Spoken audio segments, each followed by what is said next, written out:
शिवसेना के चुनाव चिन्ह और नाम पर दावेदारी की लड़ाई आखिरी चरणों में है। चुनाव आयोग ने उद्धव ठाकरे गुट से आज दोपहर 2 बजे तक जवाब देने को कहा। चुनाव आयोग ने पहले दोनों गुटों से 7 अक्टूबर तक अपनी बात रखने और लिखित बयान देने को कहा ताकि मामले की सुनवाई शुरू की जा सके। शिंदे गुट ने अपना जवाब दाखिल कर दिया, लेकिन ठाकरे गुट ने नहीं किया, जिसके बाद चुनाव आयोग ने कल तक का वक्त दिया।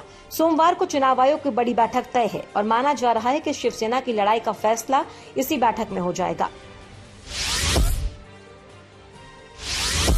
ज्ञानव्यापी श्रृंगार गौरी केस पर वाराणसी कोर्ट में कथित शिवलिंग की वैज्ञानिक जांच को लेकर फैसला टल गया।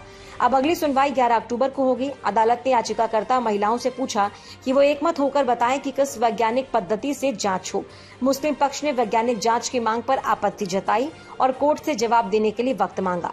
मुस्लिम पक्ष का ये भी कहना है कि मुख्य मामला श्रृंगार गौरी में दैनिक पूजा की मांग को लेकर था। ऐसे में वजूखाने में मिली आकृति की जांच की किसी भी तरह की मांग केस को भटकाने के लिए रखी जा रही है।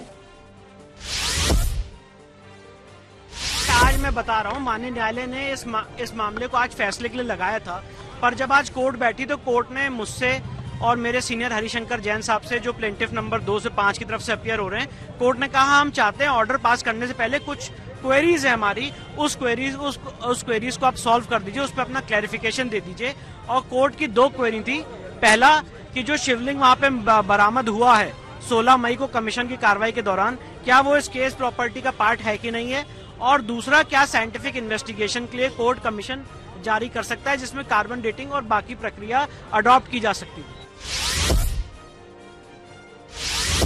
कर्नाटक के बीदर में मस्जिद के बाहर पूजा पाठ के मामले में बड़ा सबूत सामने आया। ये सबूत 2021 यानी पिछले साल की एक तस्वीर के तौर पर सामने आया।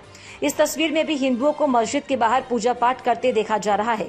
मुस्लिम पक्ष ने दावा किया था कि मस्जिद के बाहर कभी भी पूजा पाठ नहीं किया जाता, जबकि हिंदू पक्ष ही नहीं बल्कि पुलिस और कर्नाटक सरकार ने कहा था कि दशहरे के दिन हर साल हिंदू समुदाय के कुछ लोग मस्जिद के बाहर एक पेड़ की पूजा करते हैं।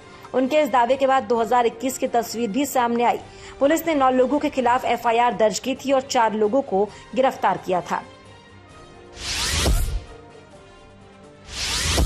झारखंड के बोकारो में पीट कर मुस्लिम युवक की हत्या के बाद इलाके में तनाव है। वारदात महुआटांग इलाके के धवैया गांव का है। बताया जा रहा है कि यह हत्या प्रेम प्रसंग में नहीं हुई। हत्या के बाद दोनों पक्षों में तनाव को देखते हुए इलाके में धारा 144 लगाई गई। साथ ही रैपिड एक्शन फोर्स की तैनाती की गई।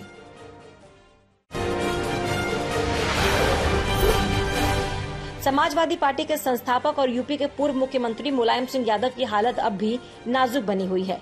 वो अभी भी गुरुग्राम के मेदांता अस्पताल के CCU में जीवन रक्षक दवाओं पर हैं। इस बीच रक्षा मंत्री राजनाथ सिंह मुलायम सिंह का हाल जानने के लिए अस्पताल पहुंचे। यहां उन्होंने अखिलेश यादव से मिलकर नेताजी का हाल जाना। राजनाथ से पहले यूपी के डिप्टी CM ब्रजेश पाठक भी मेदांता पहुंचे थे। मुलायम सिंह को सांस लेने में तकलीफ के चलते रविवार को ICU में शिफ्ट किया गया था।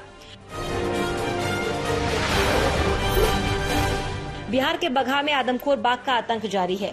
उसे मारने के आदेश जारी किए गए हैं। बिहार के चीफ वाइल्ड लाइफ वार्डन ने आदमखोर बाघ को मारने के लिए NTCA को पत्र लिखा था, जिस पर NTCA ने बाघ को देखते ही गोली मारने के आदेश दे दिए।